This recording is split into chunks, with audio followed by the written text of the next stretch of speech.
Itinawag na kasinungalingan ni Pangulong Ferdinand R. Marcos Jr. ang alegasyon ni dating Pangulong Rodrigo Duterte na blanko ang ilang bahagi ng 2025 national budget.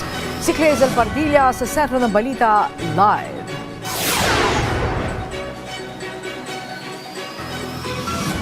Angelique, pawang kasinungalingan, yan ang sagot ni Pangulong Ferdinand R. Marcos Jr. kaugnay sa paratang na may naiwan umanong blanko sa isinabatas na 2025 national budget.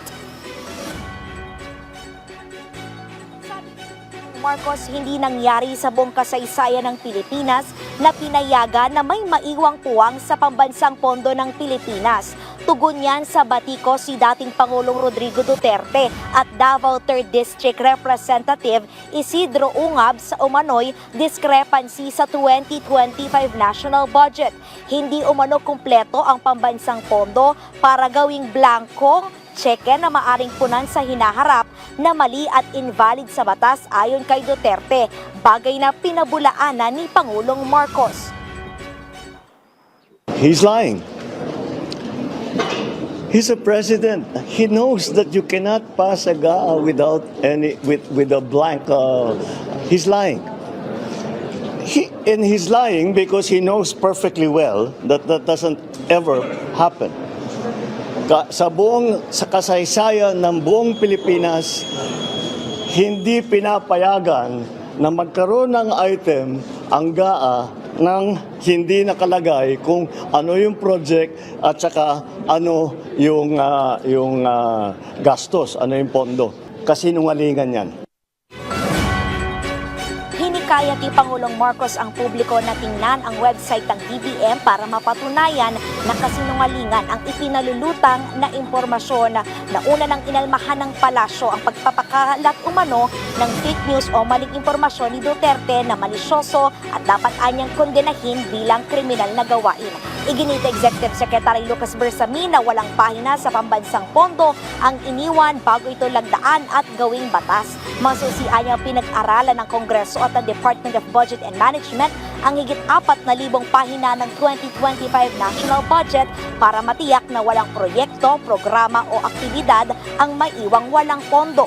Sa harap naman ng papalapit na eleksyon, kinukonsidera ni Pangulong Marcos na pahabain ang termino ni PNP Chief Police General Romel Marbil. Ayon kay Pangulong Marcos, hindi makabubuti ang pagpapalit ng liderato ng PNP lalo't papalapit na ang eleksyon. Sa Pebrero ngayong taon, nakatakda sanang magretiro si Marbil.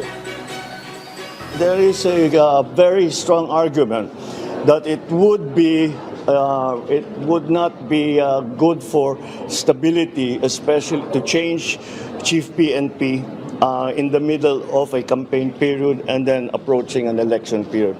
So pinag-aaralan namin, but I think that is probably a very strong argument to keep him on, at the very least until after the elections. Pinag-aaralan din ng palasyo ang isinusulong ng MMDA na gawing alas 7 ng umaga hanggang alas 4 ng hapon ang pasok ng mga kawani ng gobyerno. Layo nitong mapaluwag ang trapiko sa Metro Manila. Walaan niyang nakikitang problema ang presidente kung sang-ayon ang mga commuter dito.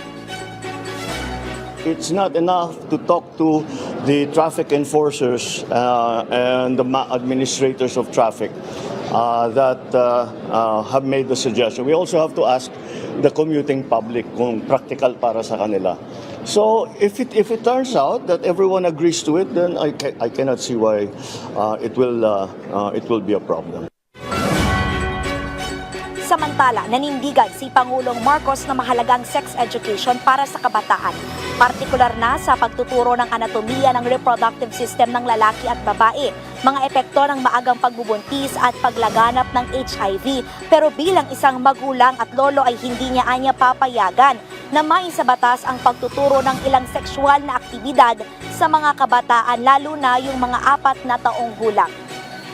Angelique, alas 10 kaninang umaga, tinunghaya ni Pangulong Ferdinand R. Marcos Jr. ang paglulunsad ng Tesla Center dito sa ating bansa. Hinikayat niya ang naturang kumpanya na gumawa ng maraming electronic vehicle upang maitaguyod ang sustainable at malinis na transportasyon. Yan na muna ang pinakahuling balita. Balik sa iyo, Angelique. Okay, maraming salamat sa iyo, Clazel Pardilla.